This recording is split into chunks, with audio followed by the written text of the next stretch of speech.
years and present age of क्या नाम था बीजू।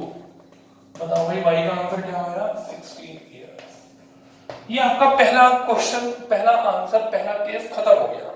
बताओ एनी और बीजू में एनी की एज 19 है, बीजू की एज 16 है, तो ज्यादा किसकी है एनी की, तो एनी बड़ा हुआ।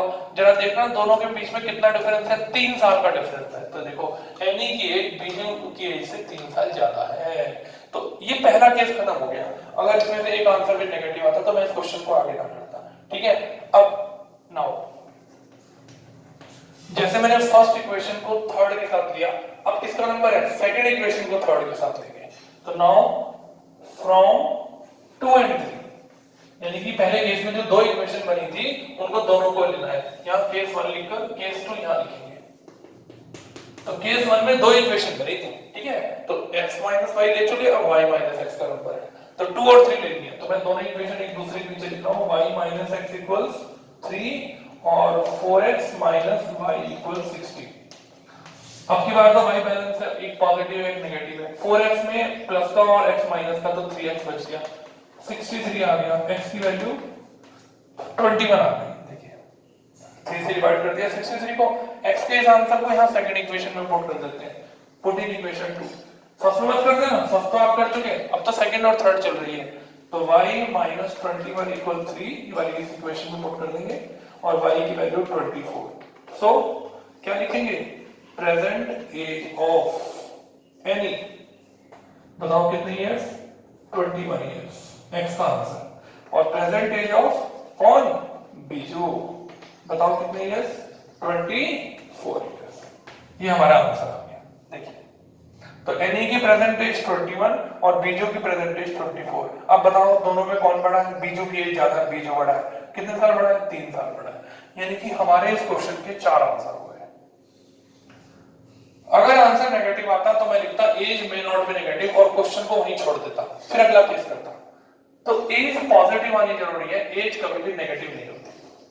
क्वेश्चन देखिए समझ में आया कि बार बार जब तक रीडिंग नहीं करेंगे, वीडियो को नहीं सुनेंगे, कोई मन में डाउट होगा पूछेंगे नहीं। बहुत कम बच्चे क्वेश्चन पूछ रहे हैं, बहुत कम। अभी कुछ बच्चों ने क्वेश्चन पूछा था, मैंने उसको व्हाट्सएप पे भेज दिया जिन्होंने पूछा था, लेकिन प्रॉब्लम बहुत कम बच्चों की आ रही है, जबकि मैथ को बहुत धीरे लेकर चल रहे हैं। एक टॉपिक डिस्कस करते हैं, वीडियो खत्म कर देते हैं। आपके पास इतना बड़ा दिन है, इतनी बड़ी रात है, आप कभी भी वीडियो को कंप्लीट कर सकते हैं। मन बनाइए, 1.5 महीना हो गया आपको ये बात कहते कहते, मन बनाइए, क्योंकि आप जितनी मर्जी कोशिश कर लीजिए ये चैप्टर क्लास के अंदर दोबारा नहीं होंगे, ठीक है। इसलिए मन बनाइए, क्योंकि क्लास में हम आगे चलेंगे। बोर्ड के एग्जाम फरवरी के महीने में ही होंगे, ये बात दिमाग में बिठा लीजिए। बोर्ड के एग्जाम लेट नहीं होंगे, ठीक है। आइए फिर से एक बार क्वेश्चन को पढ़ लेते हैं। क्वेश्चन बड़ा नहीं है, क्वेश्चन लेंथी है, थोड़ा सा क्वेश्चन बड़ा तो है लेकिन इजी है। आपको क्वेश्चन बड़ा नजर आ रहा है, लेंथी नजर आ रहा है, लेकिन क्वेश्चन मुश्किल नहीं है। दोबारा सुनिए, क्वेश्चन को ध्यान से पढ़िएगा। एनी और बीजू दोनों की एक्स और वाई, दोनों में 3 साल का डिफरेंस, तो एनी बड़ा बीजू छोटा, यहाँ बीजू बड़ा एनी छोटा, ठीक है। हमें मालूम नहीं कौन बड़ा है कौन छोटा, तो दोनों को एक एक करके दोनों को लिया। एनी के फादर है धर्म, वो खुद एनी की एज का डबल है, तो कितना इजी हो गया 2x। और जो बीजू है वो अपनी सिस्टर की एज का डबल है, लेकिन मुझे बीजू की एज तो मालूम है, तो मैं 2 को डिवाइड में ले आया, सिस्टर की एज बीजू की एज का आधा हो गई। यहाँ डबल हो रहा है, यहाँ हाफ हो रहा है, तो नेचुरल बात है कि धर्म की एज ज्यादा है, सिस्टर की कम है। तो हम दोनों में को माइनस करेंगे, दोनों में 30 साल का डिफरेंस है, एलसीएम लिया, पहले फर्स्ट और थर्ड को सॉल्व किया, आंसर पॉजिटिव आया तो आगे चले। देखो दोनों आंसर आ गए, एक केस खत्म हो गया। फिर सेकंड और थर्ड को लिया, यहाँ से भी दो आंसर पॉजिटिव आए, यानी कि दोनों आंसर वेरीफाई कर रहे हैं, ठीक है। अब देखो बोर्ड ने क्या चाल चली, बोर्ड ने क्या चाल चली, ध्यान से सुनना बात को। बोर्ड के एग्जाम में क्वेश्चन आया, वहां पर एनी और बीजू की जगह ए और बी नाम लिख दिया, और धर्म और सिस्टर कहती की जगह सी और डी नाम लिख दिया। सुनो ध्यान से क्या क्वेश्चन आया, आंसर आ गया -19। तो क्या करेंगे, सिंस एज में not be negative so neglect, और यही इस केस को छोड़ देते, फिर अगला केस ले लेते। एग्जाम के अंदर क्वेश्चन आ गया, यहां लिख रहा हूं 20 होल 1/3, ये देखिए ये क्वेश्चन आ गया, ऐसे लिख लो 2/3। ये क्वेश्चन आ गया एग्जाम के अंदर। अब बच्चे सोचने लगे ये कैसा क्वेश्चन आ गया भाई, ये कैसा आंसर आ गया। तो बच्चे एग्जाम के अंदर क्या स्टेटमेंट लिखकर आए, since age may not be in fraction so neglected। और क्वेश्चन गलत हो गया। देखिए कितनी बढ़िया बात है। गलत हो गया बच्चों का क्वेश्चन, कितनी गड़बड़ वाली बात हो गई। बढ़िया नहीं, गड़बड़ वाली बात हो गई। एज फ्रैक्शन में नहीं हुआ करती, एज फ्रैक्शन में होती है। 23 का 60, 60 प्लस 2 62 और 3 डिवाइड कर दो, इतने महीने इतने दिन इतने साल। मेरी एज आज फ्रैक्शन में है, आपकी एज फ्रैक्शन में है। आज जिसका भी बर्थडे नहीं है उन सबकी एज आज किसमें है? फ्रैक्शन में। एज होती ही फ्रैक्शन में है। देख लो आप, एज नेगेटिव नहीं हो सकती, लेकिन एज क्या हो सकती है? फ्रैक्शन में हो सकती है। ठीक है, अगर आप आज लाइव सामने बैठे होते तो मैं आपसे पूछता, आप देखना यही स्टेटमेंट बताते, एज में नॉट बी नेगेटिव, ठीक है, फिर आप देखते एज में नॉट बी फ्रैक्शन, ये गलत हो जाता। एज हमेशा फ्रैक्शन में ही होती है। आप अपनी एज, अपने फादर की एज, अपने मदर की एज, अपने सिस्टर की एज, अपने ब्रदर की एज, किसी की भी एज पूछ लो, इतने साल, इतने महीने, इतने दिन। समझे? तो जब इतने साल, इतने महीने, इतने दिन, तो आपका आंसर फ्रैक्शन में आएगा। किसी की एज आज 24 साल है, कौन कह रहा है मेरी एज 24 साल है ना? 24 साल नहीं है, 24 साल इतने महीने इतने दिन है। तो एग्जैक्ट 24 साल कैसे हुई? तो फ्रैक्शन, एज हमेशा फ्रैक्शन में होती है। तो इतने ईयर्स अगर आंसर आ जाए एग्जाम के अंदर तो ऐसे होल में निकालकर छोड़कर आ जाता है। मंथ ईयर में, मंथ में दिनों में नहीं निकालना, ऐसे 20 होल 2/3 इयर्स आंसर। तो फ्रैक्शन वाली एज को नेग्लेक्ट नहीं करेंगे, ये बात ध्यान रखना। हमेशा फ्रैक्शन वाली एज भी लेंगे और पॉजिटिव भी लेंगे, बस केवल एज नेगेटिव नहीं हो सकती, ये बात ध्यान रखना। अच्छे से क्वेश्चन को करिए, एक नहीं, 2 बार नहीं, 3 बार नहीं, 5 बार करिए। जो क्वेश्चन आपको मुश्किल लगे उसके पीछे पड़ जाइए, वो क्वेश्चन अपने आप आसान हो जाएगा।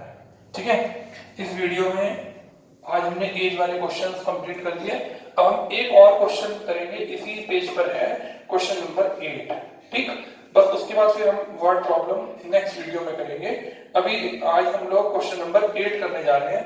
ध्यान से देखिए क्वेश्चन नंबर 8।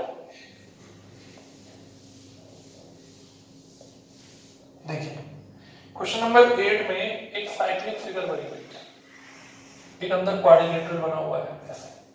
9th क्लास में आपने एक साइक्लिक नाम पढ़ा था, ये नाम है ABCD, ABCD। ठीक है, A पर एंगल है 4y + 20, B पर एंगल है 3y - 5, C पर एंगल है 4x और D पर एंगल है -7x + 5। कह रहा है कि x और y का आंसर निकालो।